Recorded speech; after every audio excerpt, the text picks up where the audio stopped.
she said. "You're being paranoid. I don't owe you constant updates just because I'm out with my ex." "No," I said. "You don't owe me anything anymore." She realized what I meant when she came home and her key no longer fit. Hey viewers, before we move on to the video, please make sure to subscribe to the channel and hit the like button if you want to see more stories like this. Thanks. I used to think love was mostly about trust. You meet someone, you give them the benefit of the doubt, and you try not to keep score. For a while, that actually worked. When I met Rachel, she felt like the calm in my life. I was working long hours in IT, coming home to an empty apartment every night, eating takeout over my laptop. She came along like a breath of air, spontaneous, loud in the best way, always dragging me to new places. I liked how she filled the quiet. We dated for almost 3 years. At first, everything felt balanced. I handled the practical things, bills, errands, scheduling, and she handled the life part. She'd surprise me with weekend plans, leave little notes, send texts during the day just to say she missed me. Back then, she made me feel like I mattered. But it's strange how things shift without you noticing. It started with small things. She'd cancel plans last minute, stop answering texts when she went out with her friends. Nothing dramatic, just little inconsistencies. I'd ask if everything was okay, and she'd say, "You're overthinking again." I wanted to believe her. I really did. By the end of the second year, I started hearing more about her, catching up with people from the past. Mostly coworkers or old classmates. But one name kept showing up, Evan, her ex from before we met. She always brought him up casually, like it was no big deal.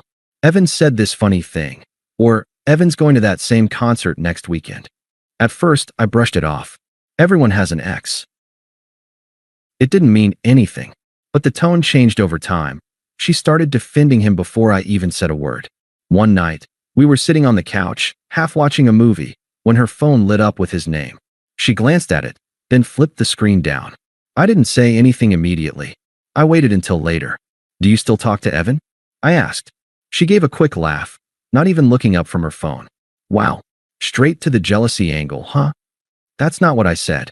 She sighed, dramatically, like she was exhausted by me. "He texted me about a song we both like. It's not some secret affair, Alex. You need to relax." I nodded, even though something twisted in my stomach. "I'm not trying to accuse you. It just feels like there's stuff I don't know lately." She turned to me then, eyes sharp. "You know what your problem is? You need constant reassurance. I can't be glued to my phone every time you get insecure." It wasn't yelling. It wasn't even cruel on the surface. But it was dismissive, and somehow that hurt more. Like she'd rewritten the story so she was the victim, and I was the overreacting boyfriend. From then on, everything became a minefield. If I asked where she was going, I was checking up. If I didn't ask, I was acting cold. There was no right answer. A few weeks later, she told me she was going out with some coworkers after work. Around midnight, I texted to ask if she was heading home soon. No reply. I called once. It went to voicemail. She came home at 2 a.m., smelling like a bar and irritation. "You didn't have to wait up," she said, dropping her purse. "I wasn't waiting," I replied. "Just wanted to make sure you got home safe." She gave me that tired smile that doesn't reach the eyes. "You really have to stop worrying about me every second. It's not healthy." She kissed my cheek, went straight to the shower, and that was it. No apology. No explanation. The next morning, I tried again, not to fight, but to understand. "You said you were going out with coworkers, right? Was Evan there?" She froze for half a second, just long enough to answer my question. Then she laughed it off. "Seriously, Alex? You're still on that? He was there, yeah? So were 10 other people. You make it sound like I'm sneaking around." "I didn't say that." "You didn't have to," she said, turning away. "It's written all over your face." That was when I realized something had changed, not just in her behavior, but in the way she looked at me. It wasn't love anymore. It was tolerance, like she was enduring me. And the more I tried to keep things steady, the more distant she became. By the time the third year rolled around, I'd stopped bringing it up. I just watched the patterns, the half-truths, the evasive answers, the way her phone never left her hand. There's a specific kind of silence you start living in when you know something's wrong, but you can't prove it yet. That's where I was, calm on the outside, waiting for the inevitable. A few weeks later, she mentioned a friend's birthday dinner. Just a small group thing. she said while scrolling through her phone. I'll probably be home late. I nodded. Cool. Where's it at? She hesitated just slightly. Downtown. That new bar by the river. I knew the one. Trendy place, open seating, lots of dim corners. The kind of spot that made it easy to get lost in the noise. She left dressed up, more than usual. Tight black dress, red lipstick, heels she hadn't worn in months. She caught me looking and smiled, almost teasing. Don't look at me like that. It's just dinner. I didn't say anything. Yeah, she said, adjusting her earring, but you were thinking it. I didn't reply. I just kissed her on the cheek and said, have fun. She was gone before I could even finish the sentence. Hours passed. I watched a movie, cleaned up, tried to sleep. Midnight came and went. 1 a.m. 2. Her location on my phone, the one she'd shared months ago without a second thought, had been turned off. At 2:37, she finally texted, don't wait up. Crashing at Melissa's. I stared at the screen for a long time. Not angry. Not even surprised. Just done. The next morning, she came home like nothing happened. Sunglasses, coffee, messy hair. Morning, she said casually, heading straight for the fridge. Morning, I replied, watching her from the couch. She turned, eyebrow raised. What? Did you have fun last night? Yeah. What? You said you were going out with friends, I said slowly. But Mark was there. He told me later it was just you and Evan. That froze her.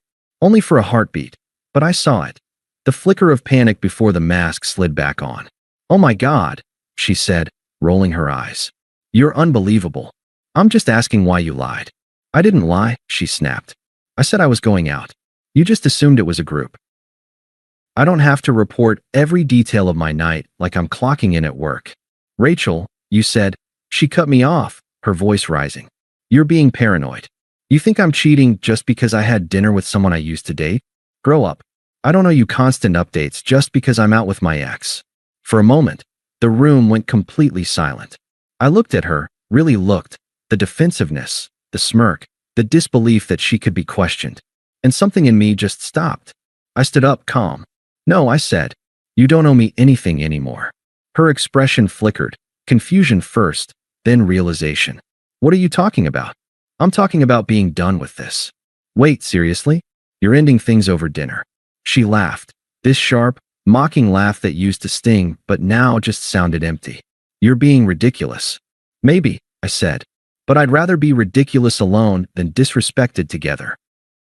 I took my jacket, my wallet, and my phone. She stood frozen in the kitchen as I opened the door. Alex, don't walk out. We're just talking.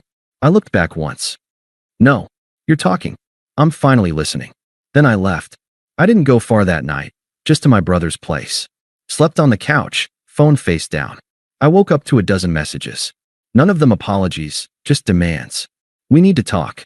You're being dramatic. If you think I did something wrong, that's your insecurity, not mine. By the time I drove back the next morning, I'd already made my decision. I changed the locks. Took her things that weren't personal, clothes, makeup, a few books, and left them neatly in a box by the door. Then I turned my phone off. When she got home that evening, I was gone. Later, I'd find out from a friend that she stood outside for nearly an hour, trying her key over and over before realizing it wasn't going to work. He said she looked more confused than angry. Like she couldn't process that someone she'd underestimated might actually walk away first. That was the last time I saw her face, at least for a while. The first night after I changed the locks was the quietest I'd had in months. No buzzing phone. No tension in my chest waiting for her to come home. No half-sincere apologies or tired arguments. Just quiet. I thought it would feel lonely. It didn't. It felt like oxygen. For the first few days, she must have thought it was temporary. I didn't block her number. I just didn't answer. The text started soft. Can we please talk about this? You really overreacted, Alex. I didn't do anything wrong. Then, when I didn't reply, are you seriously ghosting me? After everything we've been through. You can't just lock someone out and disappear. But I could. And I did. It wasn't about punishing her, not really. It was about ending the conversation she'd been controlling for too long. Every argument, every deflection, every time she made me doubt what I saw. The silence wasn't revenge. It was peace. By day 4, she showed up at my work. She must have waited outside because I saw her through the glass door, Messy bun, dark circles under her eyes, holding her phone like a lifeline. When she spotted me, she gave a small wave, half smile, like we'd just bumped into each other. "Alex," she said as I stepped outside, "can we please talk?" "There's nothing to talk about." She frowned. "You're not even going to hear me out." "I already did. You made it clear I was paranoid, controlling, insecure, all because I asked for honesty." Her face hardened. "You're twisting everything. You're acting like I cheated." "I don't care what label you use," I said quietly. "Disrespect is enough." She crossed her arms, defensive. "You're being dramatic." "Then stop performing," I said, and went back inside. She called after me, but I didn't turn around. That was the first time she saw I wasn't bluffing. After that, the messages shifted tone, desperation creeping in. "I miss you. Please, Alex, can we talk? I can't sleep. I just want to explain." Then, when I didn't respond, "You're really heartless, you know that? You think ignoring me makes you better? It just proves I was right about you." Every few hours, my phone would light up with another attempt. Different numbers, even her friends' phones. One of them, Lena, who'd always defended her, sent me a long message. "She's a mess, Alex. Just talk to her once. She's been crying nonstop." I read it, then deleted it. If she was crying now, it wasn't because she lost me. It was because she lost control. A week later, I moved the rest of my things into a small apartment across town. No shared photos, no reminders. I started going to the gym after work, picking up old hobbies, sleeping better. The tension I used to live with, the constant second-guessing, was gone. And somewhere in that silence, I realized how much noise she'd brought into my life. How much of myself I'd spent trying to earn basic respect. Every time she reached out, and she did, over and over, it only made it clearer that leaving was the right decision. The final text she sent that month said, "I can't believe you'd throw everything away over one mistake." I stared at it for a while, then typed back one line before deleting it. "So can I." I didn't send it. I didn't need to. Because for the first time in 3 years, I didn't want her to understand. A month later, she finally stopped texting. Not because she'd moved on, but because I think she realized I had. I didn't check her socials, but people talk. We had mutual friends. Word got around. Apparently, her ex, the one she'd sworn was just a friend, hadn't exactly been waiting for her. They went out once or twice, then he ghosted her. One of her coworkers mentioned she'd been crying in the break room. Another said she'd moved back in with her mom for a bit to reset. I didn't take any joy in hearing it. It just confirmed what I already knew. She'd built her life on pretending she was always one step ahead, and now she was standing alone. Sometimes I catch myself remembering little things, the way she used to mock me for being predictable, for coming home at the same time every night, for not knowing how to live. She'd roll her eyes when I made coffee early on weekends, or when I wanted to stay in instead of going out with her loud, flirtatious circle of friends. "God, Alex," she once said, "you act like you're 40. We're supposed to be having fun." At the time, I thought she just meant I was too reserved. Now I realize she meant I wasn't reckless enough for her, not chaotic enough to keep her entertained. Meanwhile, my life started to look normal again, peaceful, predictable in the best way.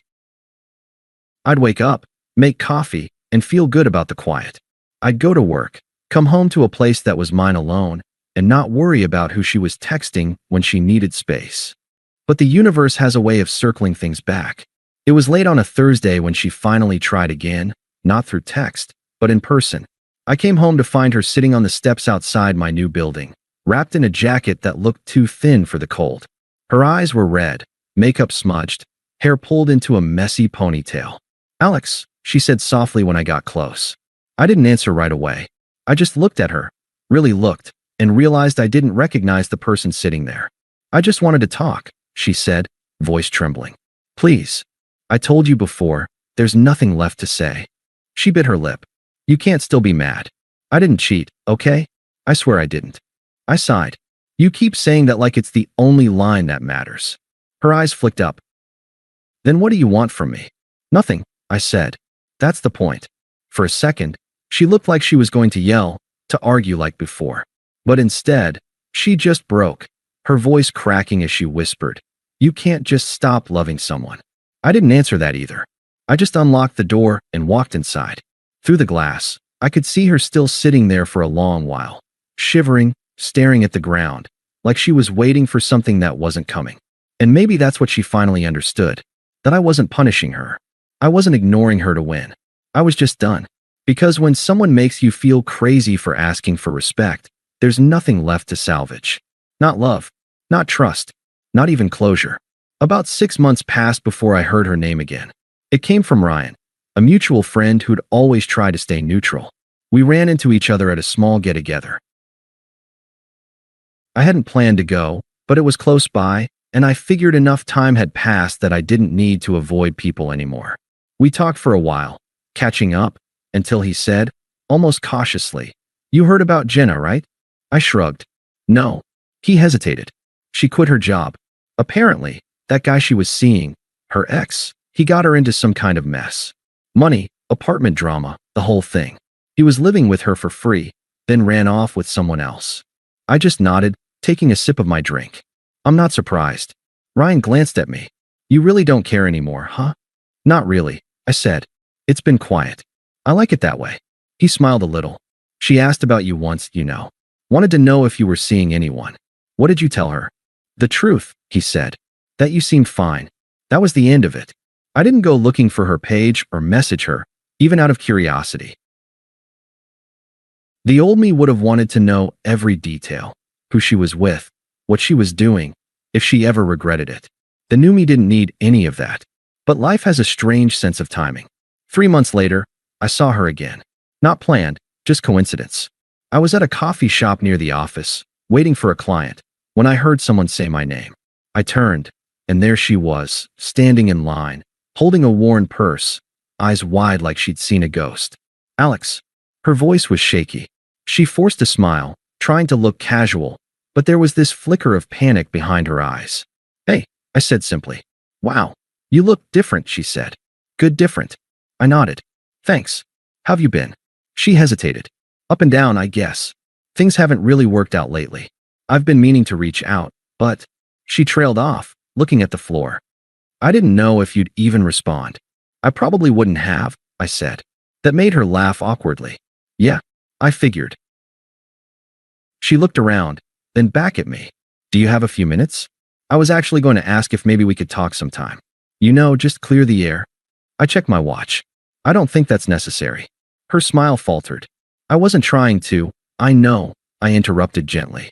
But whatever you're looking for, it's not with me anymore. She blinked, like she wasn't sure what to say. Then she whispered, You really mean that, don't you? I do. Something broke in her posture.